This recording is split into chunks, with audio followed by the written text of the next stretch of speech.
great is our God. Sing with me, how great is our God. And all will see how great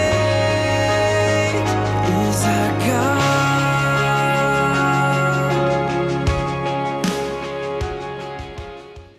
오늘 맥주 감사절로 하나님 만드신 특별한 절기로 함께 한 자리에 모여서 주님 앞에 예배합니다. 이 시간이 은혜의 시간 되게 하시고 성령님의 충만하신 역사하시는 시간 되게 하셔서 닫혀있는 마음이 하나도 없게 하시고 하나님의 은혜 가운데 말씀 앞에 마음들이 다 열리게 하셔서 옥토와 같은 열매들을 맺게 하여 주시옵소서. 하나님, 한 사람 한 사람 그 상황과 처지를 주님께서 아시오니 이 시간에 그들에게 필요한 하나님의 말씀이 있게 하시고 그 말씀이 힘이 되어 살아나고 소생하는 역사를 이 시간 맛보게 하여 주시옵소서. 예수님의 이름으로 기도하였습니다. 아멘. 예, 감사합니다. 오늘 우리가 맥주절, 맥주감사절 절기 예배로 우리가 함께 예배를 드리는 날입니다. 유대인들의 절기 가운데 3대 절기, 가장 중요한 3대 절기 가운데 하나가 바로 이 맥주감사절입니다. 맥주절입니다. 굉장히 중요한 절기죠. 그죠? 이 맥주절이 무슨 날인가에 대해서는 사실 작년 맥주절에, 맥주감사절에 우리가 잘 나눴습니다. 감사하게도 기억해 하시는 분이 아무도 안 계시는 것 같고 말씀을 전했던 저도 잘 기억이 가물가물해서 다시 준비하는데 이렇게 생소한가 하는 생각을 할 정도였으니까 아마 오늘 좀 많은 부분들이 중복되더라도 전혀 문제가 되지 않을까 하는 그런 소망함을 가지고 우리 말씀을 나눠봅니다. 특별히 오늘은요, 이 맥주절과 그다음에 교회를 연관해서 맥주절과 교회가 어떤 연관이 있고 또 어떤 의미가 있는가 하는 것을 우리가 함께 살펴보고 봄으로써 오늘 맥주절에 여러분들에게 영적으로 하나님이 세워주시고 말씀하시는 그런 은혜가 충만하게 있기를 주님의 이름으로 축복합니다. 먼저 우리가 이 맥주감사절이라는 말만 단어만 놓고 보면요, 우리하고는 별로 상관이 없어 보입니다. 맥주감사절이란 말은 즉 보리를 추수한 그죠? 그것에 대한 감사, 보리 추수 감사절인데 이것이 우리가 무슨 상관이 있습니까? 그죠? 뉴질랜드의 보리 추수 시즌이 언제인지 저 잘 모르겠지만 아마 지금 아닌 것 같고요. 혹시 보리 추수 기간이라고 쳐도 우리 예담교회 성도님들 가운데 제가 알기로는 혹시 또 뭐 집에서 저 몰래 보리를 좀 재배하시는 분이 계신지 모르겠지만 제가 알기로는 우리 교회 성도님들 가운데는 보리 농사 짓는 분은 한 분도 안 계시다 이렇게 생각합니다. 그죠? 그런 면에서 본다면 도대체 보리 추수하고 드리는 감사절과 도대체 우리 교회와 무슨 상관이 있는가 하는 그런 생각을 우리가 하게 되어집니다. 물론 뭐 이렇게 따지자면 이 맥주감사절뿐만 아니라 우리가 지키고 있는 교회의 많은 절기들이 우리와 별 상관없게 느껴지는 것은 사실입니다. 그죠? 하지만 그 안에 분명히 영적인 의미들을 하나님이 성경에 담아두셨고 오늘 우리가 그것을 찾아가는 것이 특별한 의미가 있지 않나 그렇게 생각을 합니다. 그래서 이 맥주감사절의 의미를 우리가 찾아가면서 이 절기에 대한 의미를 찾으면서 여러분과 저에게 진짜 영적인 유익이 있기를 다시 한번 기대해 봅니다. 그렇죠? 많은 분들이 절기에 대한 예배를 드리면 오해하시는 분들이 많이 계시는데 특별히 좀 심각한 오해가 무엇인가 하면 절기 상관없는 맥주절 무슨 뭐 추수감사절 농사도 안 짓는 우리가 왜 그거를 드려야 되는가 의문을 가지시다가 결국은 특별 헌금 거들라 그러나 보다 하는 그런 오해를 가지고 계신데 그거 아닙니다. 특별 헌금 때문에가 아니라 영적인 의미가 성경 안에 분명히 들어있기 때문에 우리가 이 절기를 지킵니다. 그것을 오늘 여러분들이 발견하실 수 있기를 바랍니다. 자, 첫 번째로요, 이 맥주감사절이 우리 교회에 어떤 의미가 있는가 하는 것을 좀 살펴봤으면 좋겠는데요. 이 맥주절이라는 이 유대인의 절기는 다른 두 가지의 또 다른 이름이 있습니다. 혹시 여러분 아십니까? 맥주절을 어떻게 다르게 부르는지? 예, 칠칠절 또 오순절. 예. 어제 작년 것을 기억하시는 건지요? 아니면 원래 성경 지식 수준이 이만큼 높으신 건지요? 그죠? 맥주절은 칠칠절이라고도 부르고요. 오순절이라고도 부릅니다. 특별히 이 칠칠절이라고 부르는 이름이 조금 우리 한국 분들에게는 별로 이렇게 썩 와닿지 않죠. 우리는 이렇게 좀 이렇게 모습이 조금 촌스러운 분을 향해서 잘 뭘 못하면 뭐라 그러죠? 칠칠 맞다? 예. 칠칠 맞다가 맞을까요? 아니면 칠칠 맞지 못하다가 맞을까요? 예. 원래 말은요, 칠칠하다라는 말은 야무지고 깔끔하게 일처리를 하다 이런 뜻입니다. 그래서 칠칠 맞다는 그거보다 조금 낮춰서 말하는 거지만 칠칠 맞다는 굉장히 좋은 말입니다. 좋은 말이고요. 안 좋게 쓰시려면 칠칠 맞지 못하다 이렇게 쓰셔야 됩니다.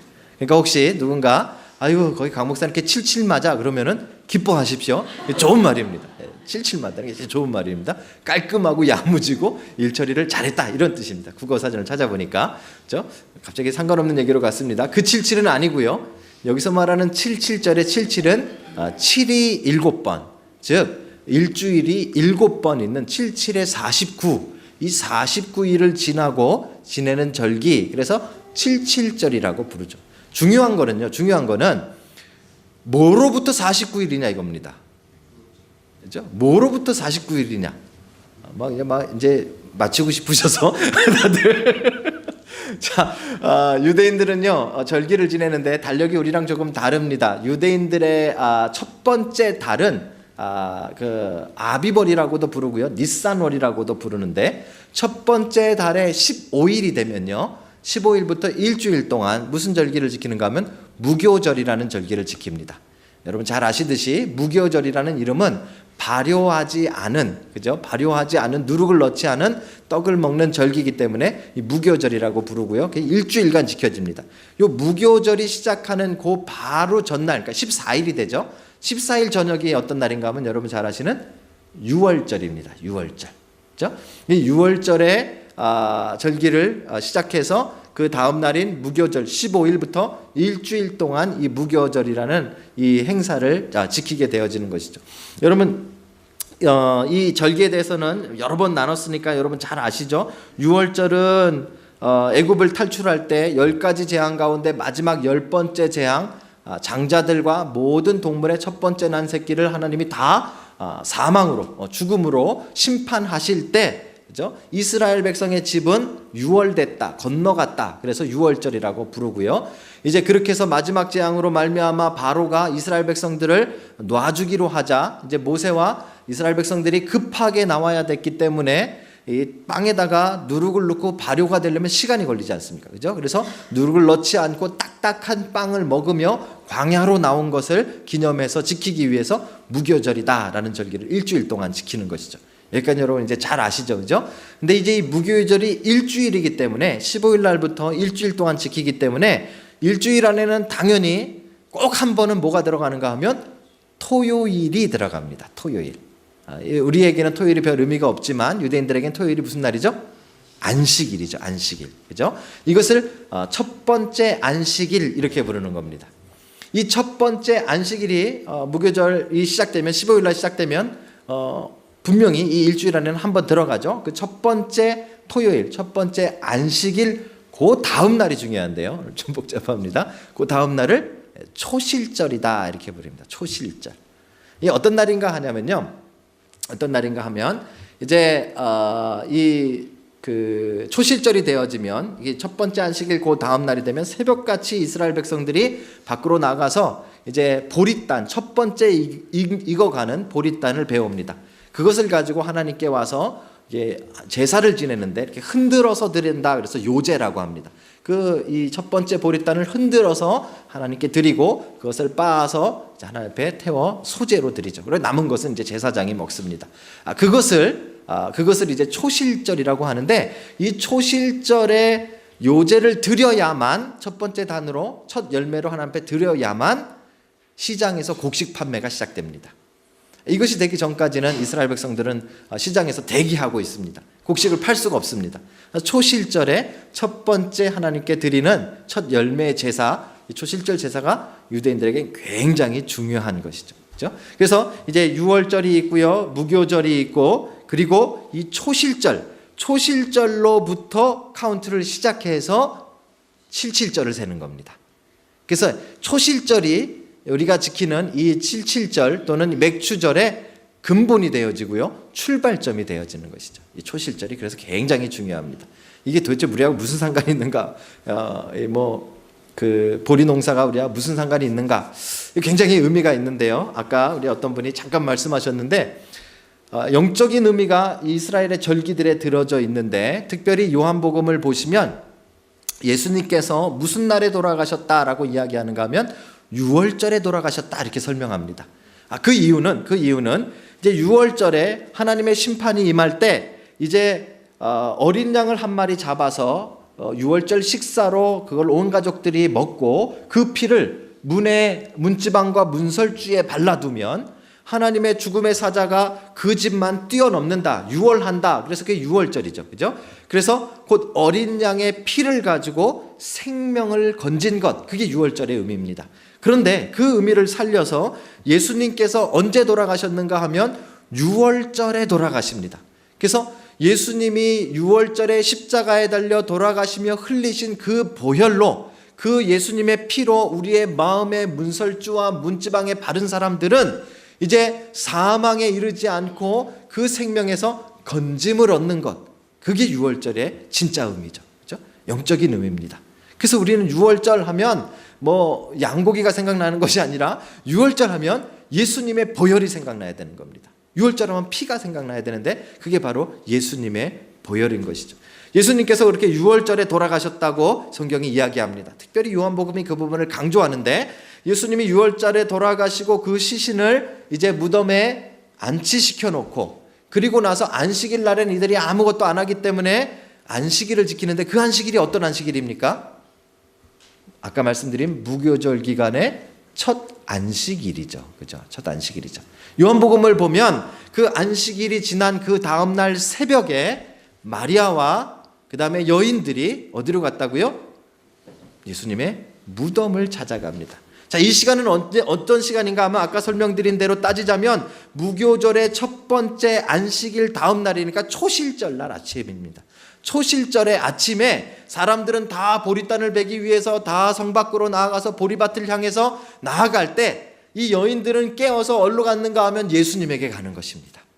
그리고 무엇을 발견했는가 하면 그 초실절에 예수님께서 무덤에 계시지 않고 부활하셨구나 하는 것을 발견하는 것이죠.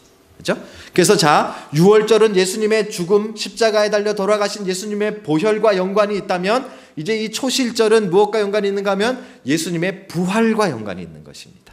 오늘 우리가 아까 읽었던 고린도전서에 보니까 이렇게 설명합니다.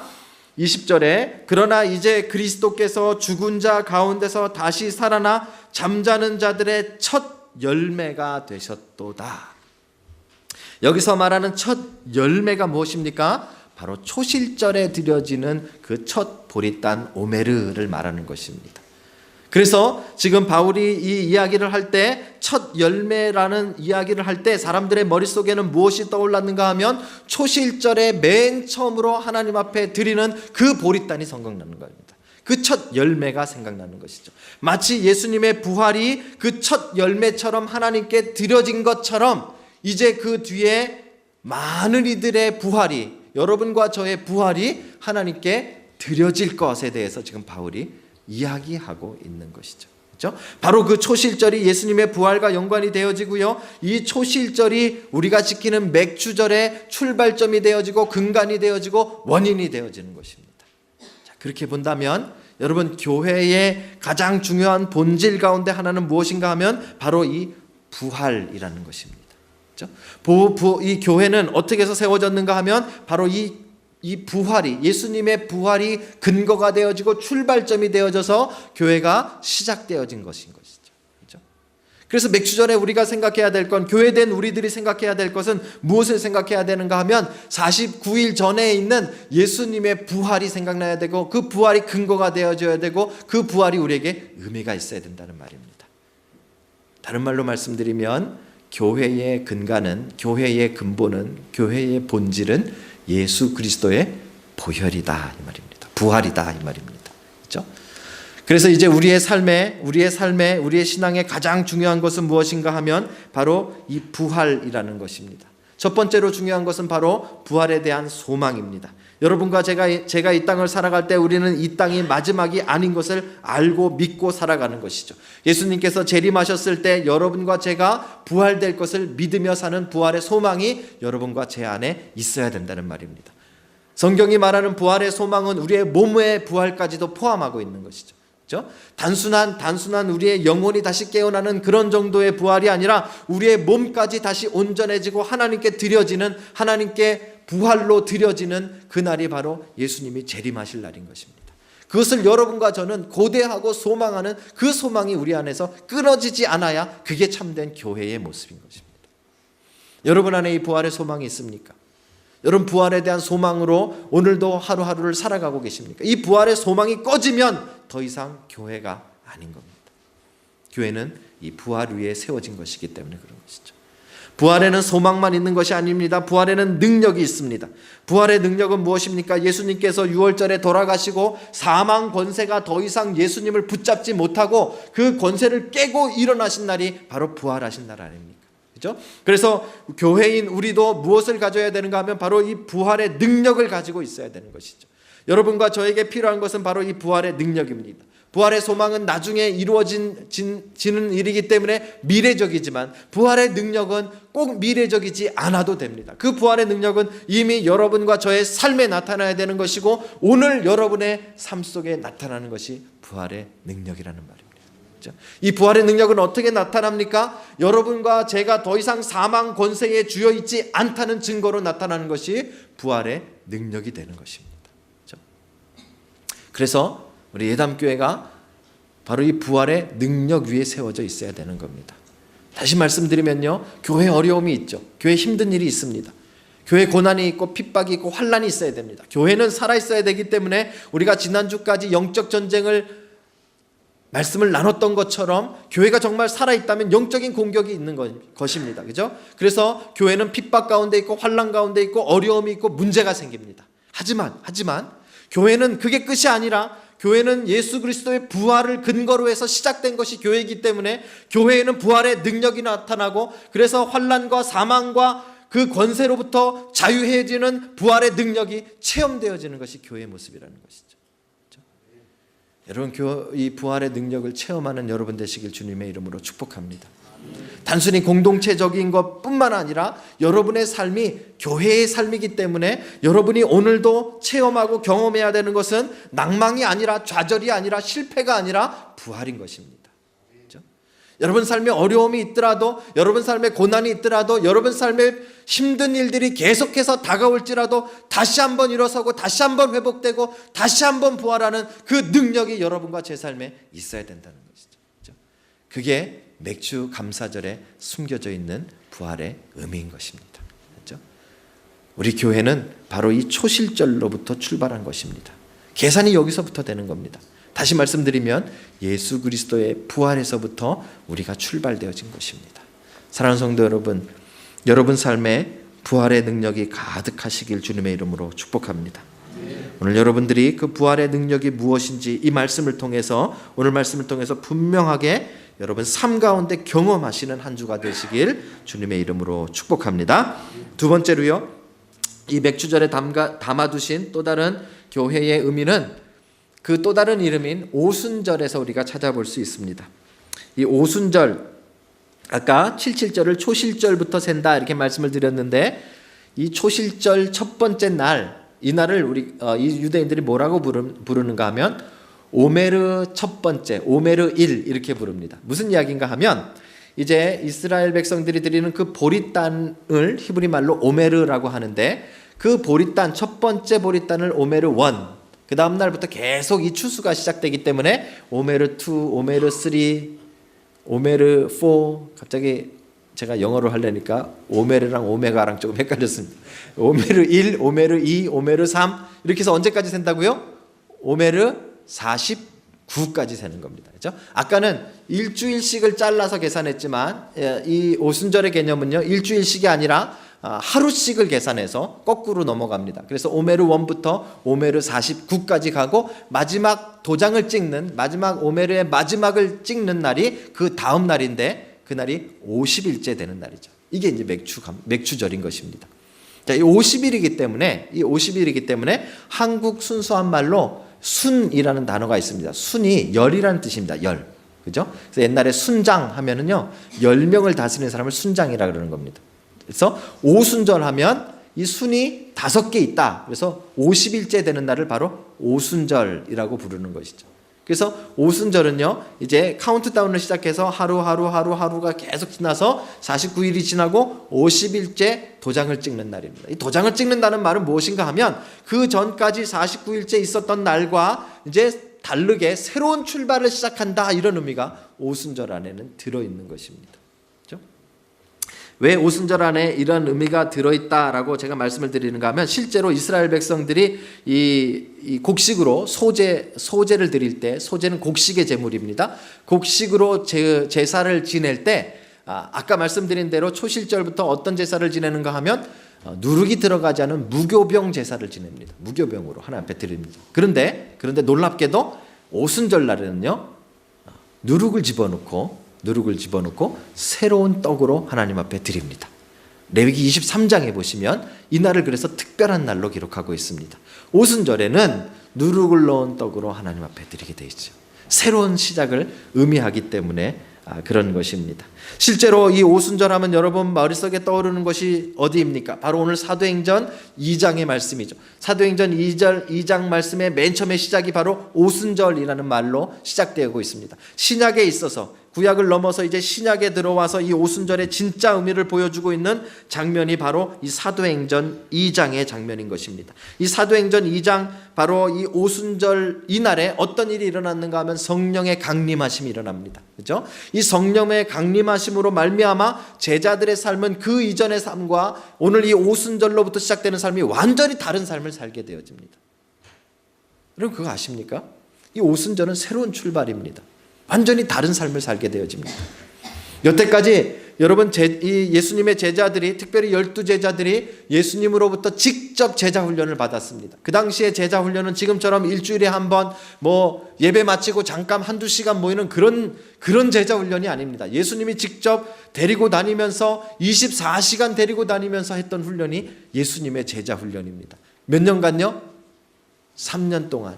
물론 3년을 풀로 채우지는 못했지만 3년간 예수님께 직접 제자 훈련 받은 사람들 상상해 보십시오. 여러분 상상해 보십시오. 우리 예담교회 제자 훈련 이제 5기째 들어갈 차례인데요. 강 목사하고 일주일에 한 번 만나서 1년 동안 하는 제자 훈련, 이거 하고 예수님한테 성경의 직접 저자이신 예수님한테 3년간 24시간 따라다니면서 배운 제자훈련, 이게 비교가 되겠습니까? 예수님의 제자훈련 받은 사람들이라면 대단해야 되죠. 그런데 놀랍게도 성경을 보면 그렇게 안 나옵니다. 오히려 저하고 제자훈련 하신 분들보다 더 못하게 나오죠. 예수님께 제자훈련을 받았음에도 불구하고 예수님의 제자들은 엉망인 삶을 삽니다. 그죠? 병 고치러 내보냈더니만 실패하고 돌아와서 사람들의 원성을 사기도 하죠. 그죠? 또 예수님께서 내가 이제 십자가에 달려 돌아가시겠다는 아주 중대한 말씀을 하시는 그날 저녁에 그들은 뭐 했는지 여러분 기억하시죠? 네가 높니 내가 높네, 그리고 서로 싸움이 일어나기도 했습니다. 결정적인 순간에 예수님께서 십자가에 달려 돌아가실 때 그 전까지 그렇게 큰 소리 치던 제자들은 다 뿔뿔이 다 도망가 버렸습니다. 그렇죠? 심지어는 예수님께 목숨까지도 내놓겠다고 큰 소리 쳤던 베드로는 예수님 모른다고 작은 여종 앞에서 3번이나 부인하는 그런 창피한 일을 했던 것이 예수님의 제자들입니다. 여러분 예수님의 제자들, 오늘 이 사건이 있기, 오순절, 이 맥추감사절 오순절이 시작되기 바로 전까지는 엉망인 삶을 살았습니다. 제대로 산 사람이 없습니다. 그 가운데 예수님을 배신한 자도 있습니다. 예수님을 모른다고 부인했을 뿐만 아니라 배신한 사람까지도 있었던 것이 예수님의 제자들 아닙니까? 그런데 여러분, 성경을 보시면 이 형편없는 제자들이 하루아침에 새로운 인생을 살게 되는데 그게 바로 오순절입니다. 그게 바로 오순절입니다. 왜요? 성령님이 그때 임하셨기 때문에 그렇습니다. 여러분, 맥주 감사절의 또 다른 의미, 두 번째 교회의 의미는 새로운 출발입니다. 그렇죠? 이제 이 오순절로 말미암아 새로운 시대가 열렸는데 이 시대를 우리는 신약 시대라고 부릅니다. 이 신약 시대의 주인은 누구인가 하면 교회입니다. 그런데 그냥 교회가 아니라 성령이 임하신 교회가 신약 시대의 주인공입니다. 그렇죠?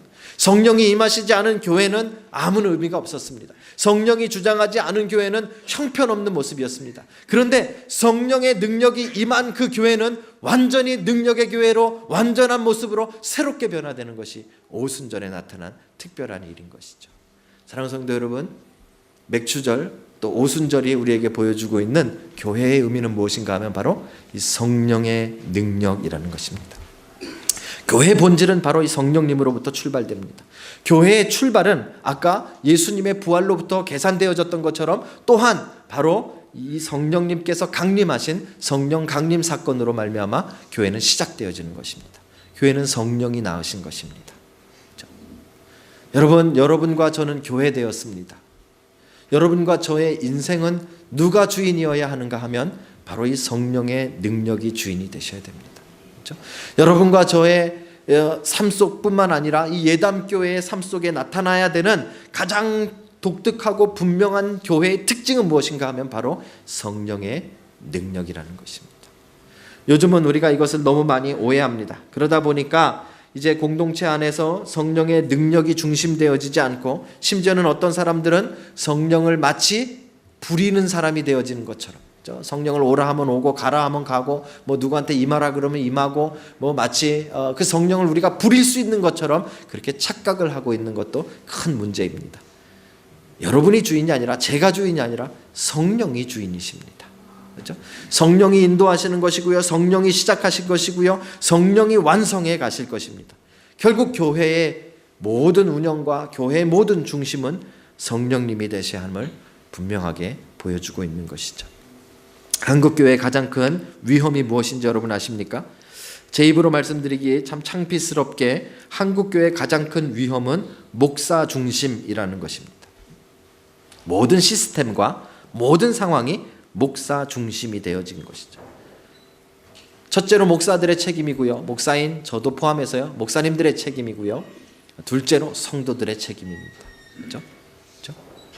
그래서 목사 중심으로 교회가 돌아가게 되어지면 그 목사님이 성령이 충만하시고 성령님을 잘 따를 때는 문제가 없지만 혹시 그렇지 않게 되어지면 교회가 한 사람에 의해서 움직여지게 되는 것이죠.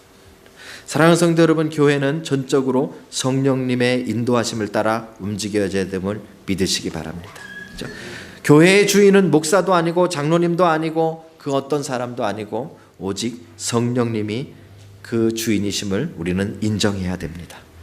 그래야 교회는 온전하게 세워질 수 있습니다. 왜냐하면 오늘 우리가 보고 있는 이 오순절의 가장 중요한 의미는 바로 성령님의 능력으로 세워진 교회이기 때문에 그렇습니다. 교회가 성령님의 능력에 붙잡혀 있지 않으면, 성령님의 능력에 전적으로 의지하지 않으면 그 교회는 교회의 모습을 잃게 되어지는 것이기 때문에 그렇습니다. 사랑하는 성도 여러분, 교회뿐만 아니라 교회인 여러분 개인의 삶도 마찬가지입니다. 여러분이 여러분 인생의 주인일 때는 여러분의 인생은 능력이 없는 인생으로 살 수밖에 없습니다. 하지만 여러분의 인생이 성령님이 주인이 되신다면, 여러분이 성령님께 여러분의 인생을 맡기고 여러분의 앞길을 맡기고 여러분의 자녀를 맡기고 여러분의 가정을 맡기고 여러분의 모든 일들을 성령님께 맡기고 나아간다면 여러분이 능력 있는 교회로 세워질 것을 믿습니다. 성령에 의지하는 여러분 되시길 주님의 이름으로 축복합니다. 말씀을 맺기를 원합니다. 맥주감사절은 단순히 보리를 많이 거두었다고 하나님께 드려지는 절기가 아닙니다. 맥주감사절은 단순히 교회에서 특별헌금을 한 번 더 하기 위해서 만들어낸 절기가 아닙니다. 맥주감사절은 교회가 바로 그리스도의 부활의 열매이고 그 근간과 본질이 예수님의 부활에 있다는 사실을 우리에게 가르쳐주는 77절이요 특별한 영적인 의미가 있는 절기입니다. 맥주감사절은 또 이 교회가 바로 성령님으로 말미암아 시작되게 되어졌고 그 성령님의 능력으로 새로운 시대를 살아가는 교회임을 우리에게 보여주는 오순절의 의미가 있는 날입니다. 오늘 여러분들에게 이 맥주감사절의 영적인 의미가 다시 한번 회복되기를 주님의 이름으로 축복합니다. 그렇죠? 부활의 능력을 여러분 되찾으십시오. 여러분 삶에 부활의 능력이 얼마나 중요한지 모릅니다. 다시 한번 일어서고 다시 한번 회복하고 다시 한번 생명으로 돌이키는 여러분 되시길 주님의 이름으로 축복합니다. 성령의 능력을 되찾으십시오. 우리의 능력으로 살아가는 인생은 결국 망가지고 말 것입니다. 성령님께 맡겨지고 성령님께 의존되어진 살아있는 교회가 여러분과 제가 되기를 주님의 이름으로 축복합니다. 오늘 맥주감사절 이 영적인 의미가 여러분과 저에게 다시 한번 회복되기를 주님의 이름으로 축복합니다. 기도하시겠습니다.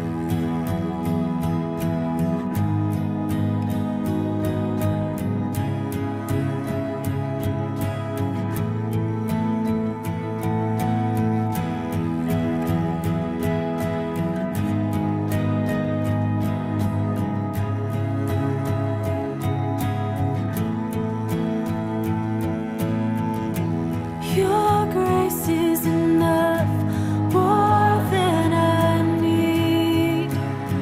At your word, I will believe. I wait for you, draw near again.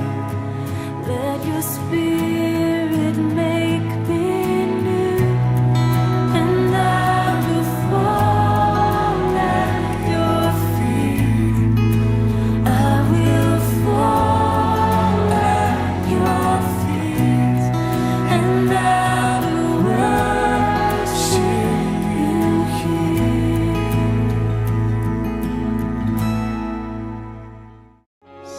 How great